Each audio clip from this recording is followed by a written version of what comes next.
আসসালামু আলাইকুম ওয়া রাহমাতুল্লাহ। বন্ধুরা, আজকে আমি খুব জরুরি একটা বিষয় নিয়ে আলোচনা করবো। সেই বিষয়টি হচ্ছে কনস্টিপেশন বা টয়লেট ক্লিয়ার না হওয়া বা কোষ্ঠকাঠিন্য, এই বিষয়টি নিয়ে।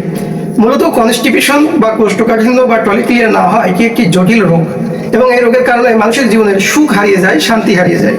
সারাদিন এই অস্বস্তির কারণে তার শারীরিক এবং মানসিক জীবনটা অতিষ্ঠ হয়ে পড়ে।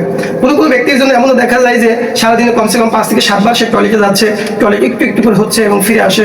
নিউট্রিশন তার শরীর গ্রহণ করা দরকার, তা আস্তে আস্তে কমে যায় এবং শরীর দুর্বল হয়ে পড়ে এবং খাবারের প্রতি রুচি থাকে না। একটা সময় দেখা যায় যে তার স্থায়ীভাবে পেটের সমস্যা সৃষ্টি হয়েছে এবং গ্যাসের সমস্যা দেখা দিয়েছে। সে কোনো খাবারই খেতে পারে না, যা খায় তার দেখা যাচ্ছে গ্যাসে রূপান্তরিত হয়। জন্য হোমিওপ্যাথির একটি অত্যন্ত গুরুত্বপূর্ণ ওষুধ রয়েছে, সেই ওষুধটির নাম হচ্ছে নাক্স ভূমিকা।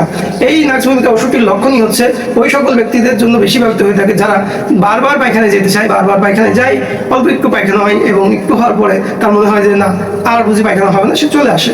আসার কিছুক্ষণ পরে তার কাছে আবার মনে হয় যে আরেকবার যদি পায়খানায় যেতাম আমার মনে হয় ভালো হতো, তখন সে আবারও যাচ্ছে কিন্তু ফিরে আসে। একে বলা হয় নিষ্ফল মলবেগ। এই যে নিষ্ফল মলবেগ এবং যাচ্ছে কিন্তু সঠিকভাবে পায়খানা হচ্ছে না, এই ধরনের সমস্যা যদি কারো থাকে তার ক্ষেত্রে ওষুধ হবে হচ্ছে এই নাক্স ভূমিকা।